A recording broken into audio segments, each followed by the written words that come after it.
Telangana municipal corporators అందరికీ, మేయర్కి, deputy మేయర్కి అందరికి కూడా శుభాకాంక్షలు.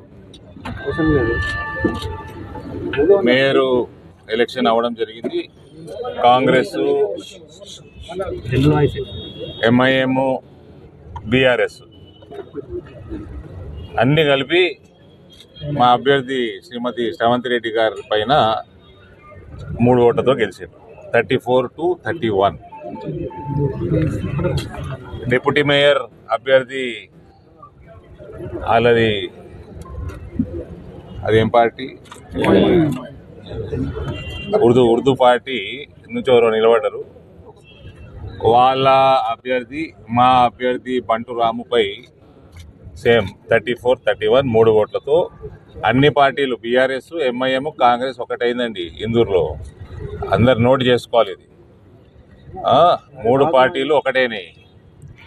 ఈ పొద్దున్న లేస్తే రేవంత్ రెడ్డి ఎందుకు కాపాడుతున్నాడు కాళేశ్వరం కేసులలో, రేవంత్ ఎందుకు కాపాడుతున్నాడు ఈ కార్ రేసులో, రేవంత్ ఎందుకు కాపాడుతున్నాడు కల్వకుంట్లోని అన్ని కేసులలో, ఫోన్ ట్యాపింగ్లలో ఎందుకు గాలిపోతాయి ఫోన్ ట్యాపింగ్ ఎవిడెన్సులు, బిల్డింగ్లు ఎందుకు తగలబడతాయి, ఇది అర్థమవుతుంటుంది మీకు మీడియా మిత్రులకి. దీనికంటే ఎక్కువ ఏం స్పష్టంగా ఏముంటుంది. 3 పార్టీలు ఒకటైనాయి. అక్బరుద్దీన్ వచ్చి కాంగ్రెస్ వాళ్ళు మా దారుసలాం దుమ్ము నాకుతారు అనేటోడు, వాడు ఇలా కాంగ్రెస్ పార్టీలో ఎక్కడ ఏం నాకిండో వాడు చెప్పాలి. వాళ్ళకు మద్దతు ఇచ్చింది ఇప్పుడు. సో ఒక ఇందూరులో భారతీయ జనతా పార్టీని ఓడగొట్టడానికి ఒక అనైతిక పొత్తుకి శ్రీకారం చుట్టింది ఈ రేవంత్ ప్రభుత్వం. ఇలా పోలీసు వాళ్ళు కూడా ఉన్నారండి. ఇలా పోలీసుల హస్తం కూడా ఉన్నది. కాంగ్రెస్ హస్తంతో పాటు పోలీసు డిపార్ట్మెంటు, నేను పోలీస్ డిపార్ట్మెంట్ అన్నప్పుడు ఓవరాల్ మొత్తం డిపార్ట్మెంట్ పెట్టాల్సిన అవసరం లేదు. కొందరు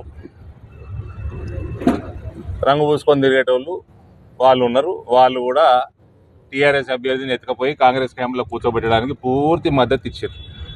ఇది ఇందూరులో ఒక అనైతిక పొత్తుతోటి most popular party Bharatiya Janata party అభ్యర్థుల్ని స్వల్ప మెజారిటీతోటి ఓడించడం జరిగింది.